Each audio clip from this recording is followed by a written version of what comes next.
తిరునూరు కూడా స్వామీజీలు చెట్ల కింద హిమాలయ పర్వతంలో గట్టి కట్టెపుల్లలాగా 1000 సంవత్సరాలు శాస్త్రం ఉంటారు. ఎట్లుంటుంది అంటే ఇది కాస్మిక్ ఎనర్జీకి కనెక్ట్ అవుతుంది. సూర్యరశ్మికి సంబంధించినటువంటి దానికి ఆత్మ కనెక్ట్ అయిపోతే శరీరంతో సంబంధం ఉండదు. ఆ బొక్కల ద్వారానే కంటిన్యూషన్ అయిపోతుంటది, కరెంట్ పాస్ అయిపోతుంది లోపల. సడన్ గానే లేచి అంటే ఇదంతా జరుగుతుంది. అట్లా కొంతమంది స్వామీజీలు కొన్ని యుగాల్లో అంటే ఏ సమయంలో వాళ్ళైతే తపస్సులకు వెళ్ళారో మళ్ళీ వాడు పలానా రావణాసుడు చనిపోయాడా అన్నాడు ఒక స్వామీజీ. ఈ మధ్య మీరు యూట్యూబ్ లో చూడండి.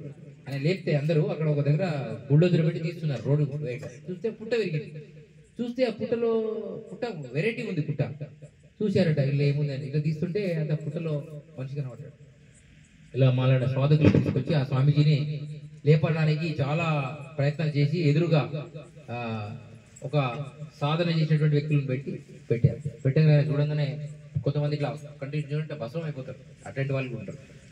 అయితే ఆయన ఎదురుగా పెట్టి కూర్చుంటే ఆయన లేవగానే లేసుడే రావణ బ్రహ్మన్ చనిపోయాడా అతహ అన్నాడు సంస్కృతంలో. రావణ బ్రహ్మ అతహ అంటే ఆ టైంలో రావణుడు చావాలనేటువంటి కోరికతో ఆయన తపస్సులోకి వెళ్ళాడు. కలియుగంలో ఆయన లేచాడు. ఆయన బుల్డోజర్ రోడ్డు ట్రాకింగ్ లో కలెక్టర్ చేస్తాడు.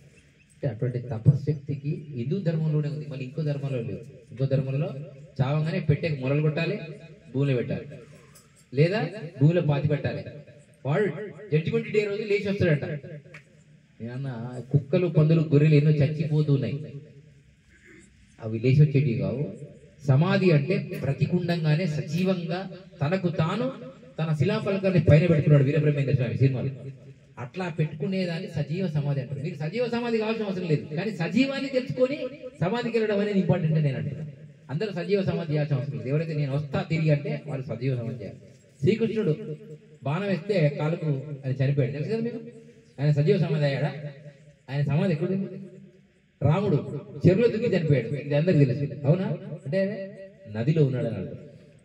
మరి మానవులు చాలా మంది. ఇప్పుడు నేను మొన్న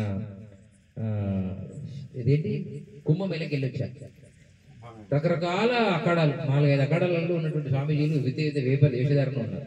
నేను ఇదే విషయంలో మనకు కావాల్సింది ఏంటిది? అక్కడ జనానికి మన యొక్క దిగంబర తత్వాన్ని చూపించడమా, లేదా మన విభూతిని చూపించడమా, మన రుద్రాక్షలు చూపించడమా, తప్ప చూపించడం అంటే కేవలం అక్కడికి వెళ్ళేది నదీ స్నానాన్ని ఆచరిస్తే ఆ నదిలో ఉన్నటువంటి ప్రవాహంలో ఉన్న కరెంటును, ఇతను చేసిన నిజమైన తపస్సును ఆ నీళ్ళలో కూర్చున్నప్పుడు ఆ కరెంటుకు ఈ కరెంటు రెండు ఎక్కువ అయినప్పుడు సాధారణ జనాలు వచ్చి అందులో స్నానం చేసిపోతే వాణి దరిద్రం ఏమైనా పోతుందేమో అని అక్కడికి స్నానాలకు వచ్చారు ఇతర జనం అంటారు. స్వామీజీలు మా 7 లక్షల భారతదేశ వ్యాప్తంగా మొత్తం కలిస్తే 7 లక్షల కంటే ఎక్కువ లేరు. 7 లక్షల కంటే ఎక్కువ సాధకులు లేరు. ఇక ఎవరైనా మరి 150 కోట్ల జనాభాలో 7 లక్షలు అంటే ఇంకెంతమంది ఉన్నట్టు? వాళ్ళ దరిద్రం తీసేయడానికి 7 లక్షల మంది తపస్సులో ఉన్నారు. మీరు కూడా దానిలో భాగమే. ఈ 41 రోజులు తపస్సు చేస్తున్నారంటే మీలో కూడా బొట్టు పెట్టుకోవాలి, రుద్రాక్ష వేసుకోవాలి, జన్యం వేసుకోవాలి, సమయానికి ఉతికిన బట్టలు కట్టాలనే ఆలోచన. ఇది మెల్లగా మీరు మోక్షతత్వానికి వెళ్ళడానికి ప్రయత్నం జరగాలి.